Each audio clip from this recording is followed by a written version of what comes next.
Hello student, इस video में मैं आपको गृह विज्ञान की पाठ्य योजना बताने जा रही हूँ। स्टार्ट करते हैं। कक्षा, दिनांक, विषय, गृह विज्ञान, अवधि, प्रकरण और कालांश। सबसे पहले ये फॉर्मेट हम बनाएंगे। उद्देश्य, अपेक्षित, व्यवहारगत परिवर्तन। उद्देश्य में फर्स्ट है ज्ञान।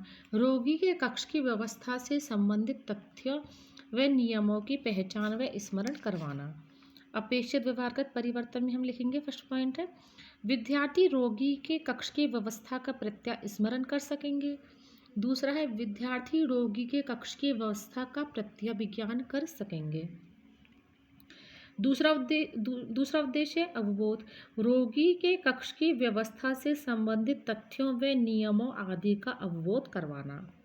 अपेक्षित व्यवहारगत परिवर्तन में पहला पॉइंट हम लिखेंगे विद्यार्थी रोगी के कक्ष की व्यवस्था के बारे में व्याख्या करेंगे।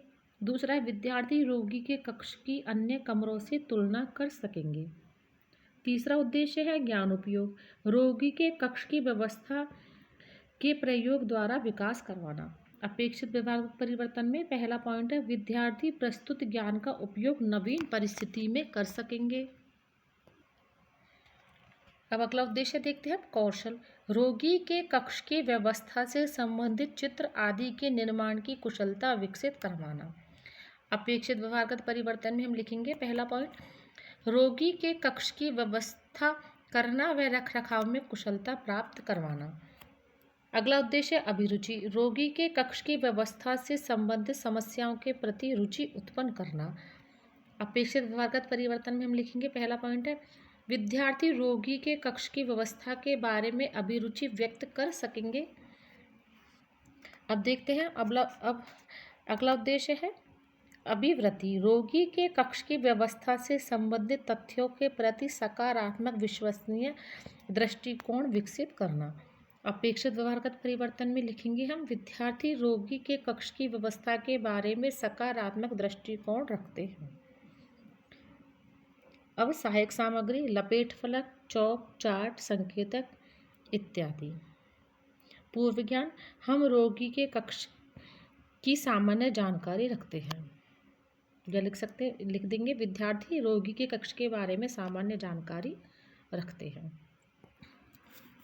अब आगे प्रस्तावना में ये फॉर्मेट हम बनाएंगे छात्र अध्यापिका क्रिया, छात्र क्रिया।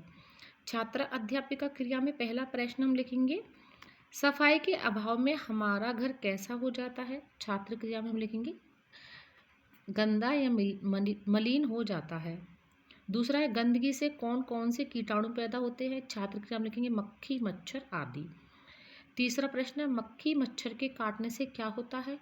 छात्र क्रिया में लिखेंगे विभिन्न प्रकार की बीमारियां हो जाती हैं। चौथा प्रश्न है बीमारी हो जाने पर हम क्या कहलाते हैं। छात्र क्रिया में हम लिखेंगे रोगी कहलाते हैं। पांचवा प्रश्न है रोगी के कमरे की तैयारी हमें किस प्रकार करनी चाहिए। ये हो जाएगा समस्यात्मक। अब हम लिखेंगे आगे उद्देश्य। आज हम कक्ष में रोगी के कक्ष की व्यवस्था के बारे में अध्ययन करेंगे। शिक्षण बिंदु है पहला रोगी के कमरे का चुनाव, दूसरा है रोगी का बिस्तर और तीसरा रोगी के वस्त्र। अब आगे देख लीजिए फॉर्मेट हम बनाएंगे शिक्षण बिंदु, छात्र अध्यापिका क्रिया, छात्र क्रिया, विधि प्रविधि, सहायक सामग्री और शामपट्ट कार्य। अब हम लिखेंगे शिक्षण बिंदु में पहला है रोगी के कमरे का चुनाव। छात्र अध्यापिका क्रिया में हम विकासात्मक प्रश्न लिखेंगे। इसमें फर्स्ट प्रश्न हम लिखेंगे हमारे शरीर की तुलना किससे की गई है। छात्र क्रिया में लिखेंगे इंजन से की गई है। दूसरा प्रश्न इंजन के खराब हो जाने पर क्या होता है। छात्र क्रिया में लिखेंगे वह बंद हो जाता है। तीसरा प्रश्न है शरीर रूपी इंजन कब बंद हो जाता है। छात्र क्रिया में हम लिखेंगे जब हम रोगी हो जाते हैं। चौथा प्रश्न है रोगी का कमरा कैसा होना चाहिए। छात्र क्रिया में लिखेंगे साफ या स्वच्छ होना चाहिए। पांचवा प्रश्न है रोगी के कक्ष का चुनाव करते समय हमें किन बातों का ध्यान रखना चाहिए। यह हो जाएगा समस्यात्मक। सहायक सामग्री में हम इस प्रकार से रोगी के कक्ष का फोटो लगा देंगे। शामपट्ट कार्य में इस प्रकार से ब्लैक शीट पर इंजन से बंद हो जाएगा, हम रोगी कहलाएंगे। साफ एवं स्वच्छ रखना चाहिए रोगी का कमरा। अब छात्रा अध्यापिका क्रिया, हम छात्रा अध्यापिका कथन में लिखेंगे। इसमें लिखेंगे हम पहला, रोगी का कमरा अलग होना चाहिए। दूसरा लिखेंगे, रोगी के कमरे में पर्याप्त हवा एवं प्रकाश की व्यवस्था होनी चाहिए। तीसरा, रोगी के कमरे में दुर्गंध, धुआं व धूल का प्रवेश नहीं होना चाहिए। अब देख लीजिए, अब दूसरा शिक्षण बिंदु हमारा रोगी के बिस्तर। अब छात्रा अध्यापिका क्रिया में हम विकासात्मक प्रश्न लिखेंगे। इन प्रश्नों में पहला प्रश्न है, मनुष्य की प्रथम आवश्यकता क्या है? छात्र क्रिया लिखेंगे भोजन। दूसरा प्रश्न है, भोजन कैसा होना चाहिए? छात्र क्रिया लिखेंगे पौष्टिक।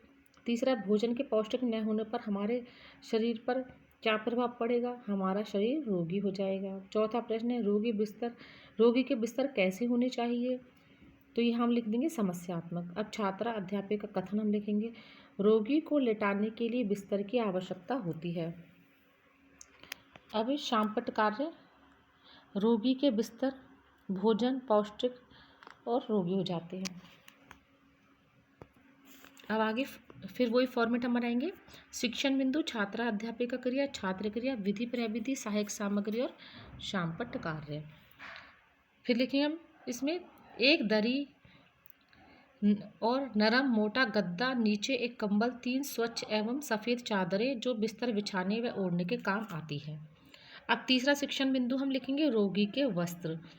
अब छात्रा अध्यापिका क्रिया में हम विकासात्मक प्रश्न लिखेंगे। इसमें फर्स्ट प्रश्न है, चोट लगने पर हम कहाँ जाते हैं? छात्र क्रिया में लिखेंगे अस्पताल।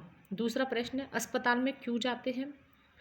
छात्र क्रिया में लिखेंगे हम रोगी होने पर, डॉक्टर को दिखाने। तीसरा प्रश्न है, अस्पताल कौन कौन जाते हैं? तो इसमें रोगी लोग जाते हैं, डॉक्टर जाते हैं। चौथा प्रश्न है, रोगी के वस्त्रों की सफाई के बारे में आप क्या जानते हैं? तो ये हो जाएगा समस्यात्मक। अब छात्रा अध्यापिका कथन हम लिखेंगे, रोगी के वस्त्र साफ सुथरे होने चाहिए व रोगी के वस्त्रों को गर्म पानी व डिटॉल के घोल में धोना चाहिए, सूखने पर प्रेस करनी चाहिए। अब सहायक सामग्री में इस प्रकार से हम चित्र लगा देंगे। शामपट्ट कार्य, रोगी के वस्त्र, फिर अस्पताल में रोगी होने पर रोगी व डॉक्टर, इस प्रकार से समरी हम लिख देंगे। अब आगे मूल्यांकन प्रश्न हम लिखेंगे। मूल्यांकन प्रश्न में फर्स्ट निर्देश, उचित विकल्प का चयन कीजिए। पहला है, रोगी के वस्त्र कैसे होने चाहिए? ए स्वच्छतापूर्ण, ब गंदे से काले, और ये फिर आ जाएगा द उपयुक्त सभी। दूसरा प्रश्न है, शरीर की तुलना किससे की गई है? ए इंजन, ब बस, स जीप और द है उपयुक्त सभी। फिर आगे निर्देश, रिक्त स्थानों की पूर्ति कीजिए। इसमें पहला प्रश्न है, मनुष्य को जीवित रहने के लिए रिक्त स्थान की आवश्यकता होती है। भोजन, गर्मी। चौथा प्रश्न है, भोजन, रिक्त स्थान होना चाहिए, पौष्टिक। फिर है पांचवा प्रश्न, गंदगी से कौन कौन से कीटाणु फैलते हैं? अब लिखेंगे हम गृह कार्य, रोगी के कमरे की व्यवस्था के बारे में समझाइए। तो देख लीजिए, ये हो गया गृह विज्ञान का लेसन प्लान। आप इसी फॉर्मेट को ध्यान में रखकर गृह विज्ञान के और भी लेसन बना सकते हैं। अगर आपको इसमें कोई भी गलती नज़र आई हो तो आप अपने हिसाब से इसमें थोड़ा बहुत करेक्शन कर सकते हैं। ये बस आपके लिए एक सैम्पल है। Thank you.